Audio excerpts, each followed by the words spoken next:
During the COVID-19 pandemic, we're not offering in-person classes, so we have created a special online edition of Home Alone geared toward parents and guardians. It's all about preparing your child to stay home alone for short periods of time, before or after school, or while you run errands. There is no magic age at which children develop the maturity and good sense needed to stay home alone, but you can help prepare them by discussing the information covered in this presentation.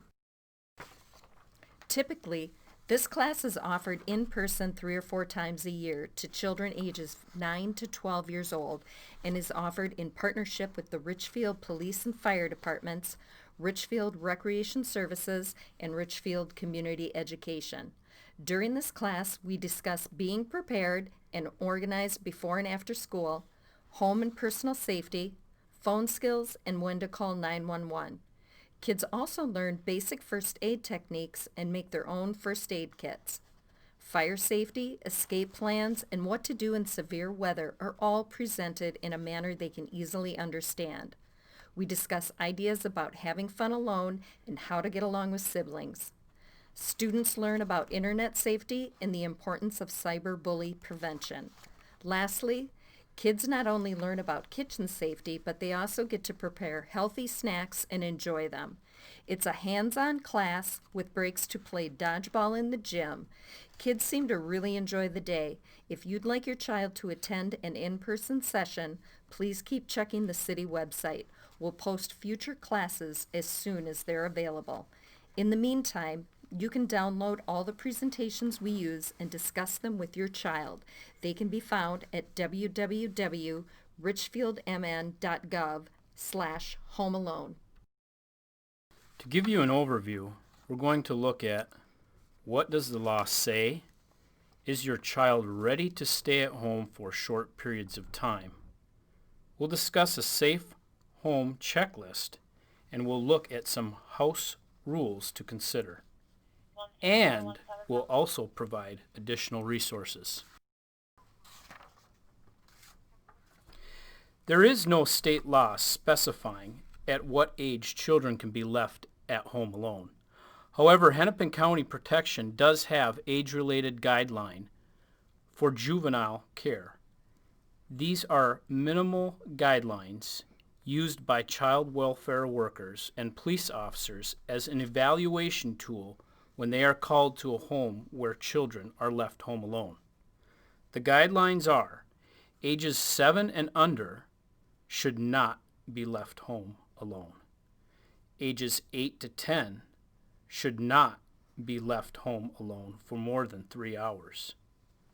Ages 11 to 13 should not be left home alone for more than 12 hours. Ages 14 to 15 should not be left home alone for more than 24 hours. And ages 16 to 17 may be left alone for more than 24 hours with a plan in place concerning how to respond to an emergency. While we do not cover babysitting in this class, there are recommended guidelines. Children under age 11 should not provide childcare.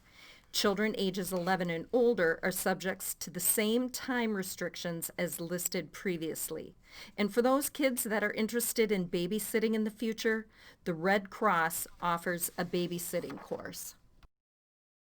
Is your child ready to be home alone? Some things to consider are, when left alone, a child should know where their parents are and how to reach them. Children should memorize their parents' telephone number, not just store it in a cell phone. Your child should also feel comfortable with the situation and know emergency resources, such as a safe adult in the neighborhood. Your child should know how and when to call 911. They should know their telephone number and their address. Children should also know where their parents or guardians work. They should also have the emotional maturity to handle the responsibility of being alone. Ultimately, it is the responsibility of parents to ensure their children or child is cared for in their absence. Parents may be held accountable for the decision to leave a child alone. On our Home Alone website page, we have a 10-question quiz. We encourage you to print it and talk through it with your child to see if he or she is ready or not to stay home alone.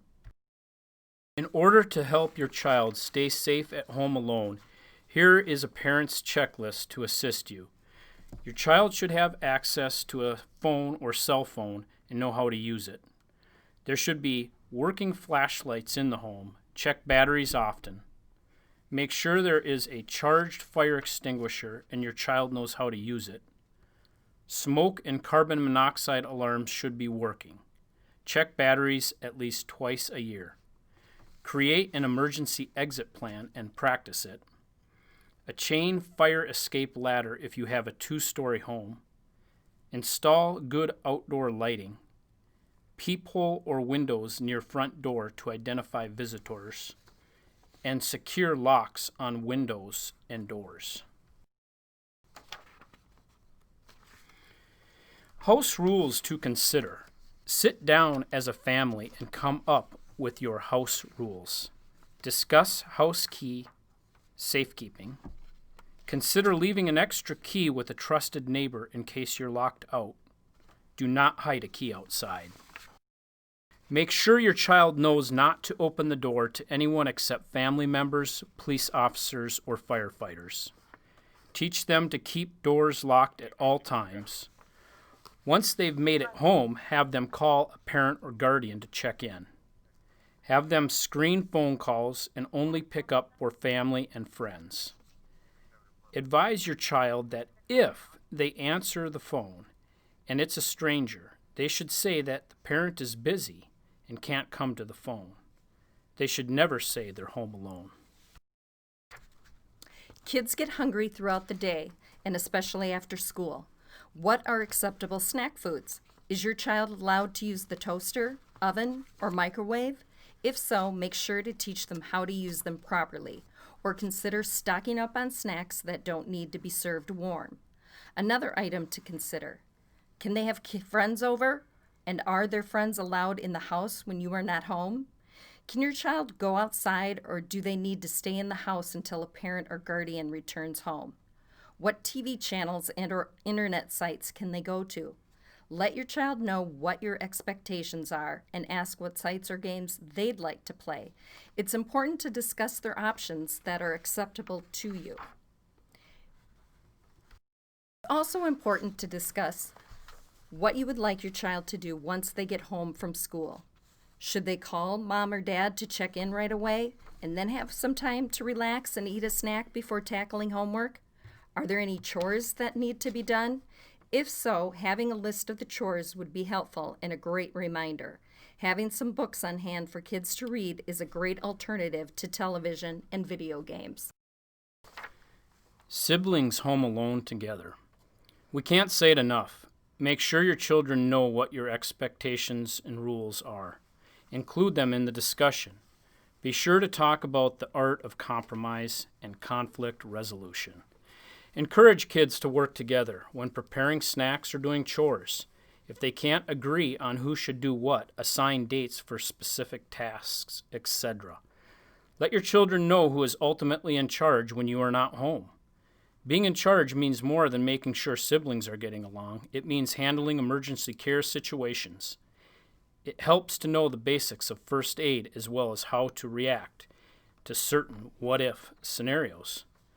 Being prepared also means planning some fun things siblings can do together. Are there games the kids all like to play? Is there a craft or art project they can work on together? Here are some scenarios to discuss with your child or children. What do you do if the door is open when you come home? Don't go in the house. Leave the area and then call your parent or guardian right away or call the police by dialing 911. What do you do if you hear an intruder in the house? Get out of the house if you can. If you can't get out, call 911 immediately, then hide in a closet or bathroom with the door locked until the police arrive. What do you do if you get an unwanted phone call? Have them screen incoming calls and consider blocking numbers that continue to call repeatedly. What do you do if someone comes to the door? Do not answer the door for anyone but family members. If it is a police officer or firefighter at the door, it's a good idea to look out the window to verify that a police squad or fire truck is visible before opening the door. What do you do if you smell smoke and the smoke alarm goes off? Leave the house immediately and call the fire department or 911 from a neighbor's house. Hold regular fire drills and plan ways to get out of every room. Make sure your kitchen has a working fire extinguisher in an easy-to-find place, but not right above the stove, and know how to use it. What do you do if you have to evacuate the house? If you have to evacuate your home because of a fire or natural disaster, it's important to have a designated emergency plan, escape plan, and safe meeting place, especially because telephone and cell phone lines can stop working. Pick 2 places to meet. One right outside your home in case of a sudden emergency like a fire. One outside of your neighborhood in case you can't return home or asked to leave your neighborhood. Everyone in the family should know the address and phone number of the meeting locations. Get familiar with other ways to get out of your home besides the front door. Plan how to take care of your pets. If your child is comfortable with being home alone, consider a trial period. Have your child stay home alone while you're close by. Role play different situations that may arise. Don't allow children to use swimming pools without an adult present. And don't allow children to cook unless they have some experience using kitchen appliances. Consider having your child stay inside when home alone. It's a great idea to have your child take a course in first aid or CPR. The Red Cross offers such classes. A few final thoughts. Please remember every child is unique and one size does not fit all. The ideas and suggestions in this presentation are meant to be guidelines to help you make your own decisions regarding your child. In closing, listed here are a few additional resources available for you to consider. We sincerely thank you for taking the time to learn how to help your child prepare to stay home alone safely.